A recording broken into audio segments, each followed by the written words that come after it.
I've seen a lot of strings. Messing around with different tunings and extended range guitars, I've always assumed different things about gauge, tension, and how they affect my tone. But was it really that significant? I finally decided to put some of my assumptions to the test. This is Kevin from Said Too Much.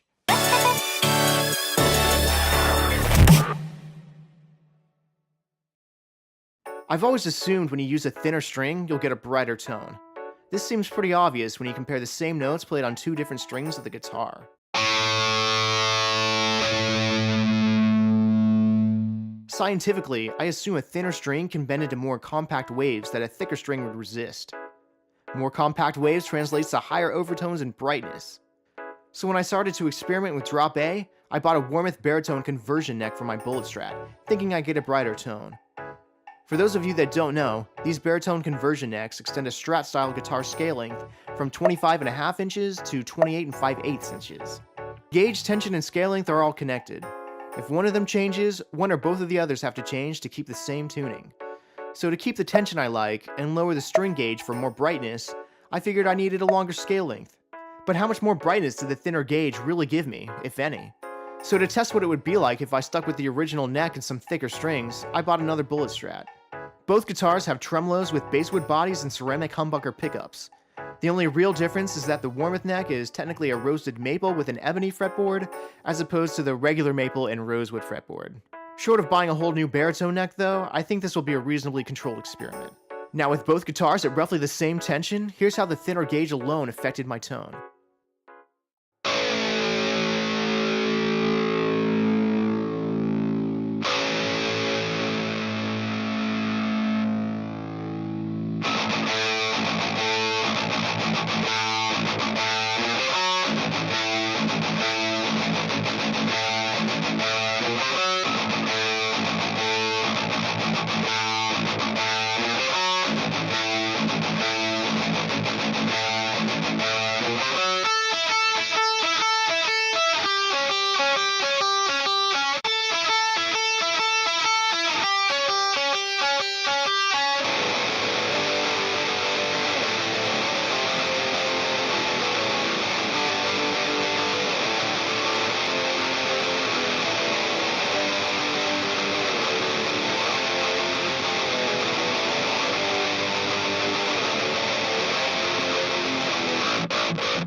Now for the next part of this experiment, let's go back to my assumptions on tension.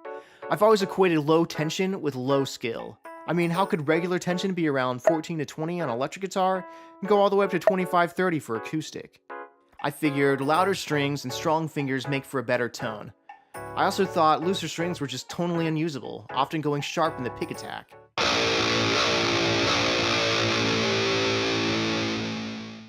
But now, with more experience, I realize I just failed to understand it takes a different level of skill to control the loose strings. Loose strings aren't necessarily easier to play, and a lot of the guitar tones I was searching after really utilize the character of those looser strings. So for this experiment, I bought a set of the same gauge strings on my baritone and put them on my regular Strat. This time gauge is the constant, so lower scale length comes with lower tension. Real quick while we're on the subject, there's this tension calculator online that I've used a lot. You plug in scale length, desired tension, and note to find the gauge of string you would need. I think it's pretty accurate, but it is calculating for acoustic phosphor bronze wound strings, stating that for electric guitar strings, you should subtract about 10% of tension first. It actually uses Diodaria's formula where they talk about balanced tension string sets. I'll put the link in the description. I also agree that a balanced or taper tension makes the most sense. Why are we still using arbitrarily selected gauges from the 50s? Anyway, let's compare.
So what do you guys think? Was there that significant of a difference in either test?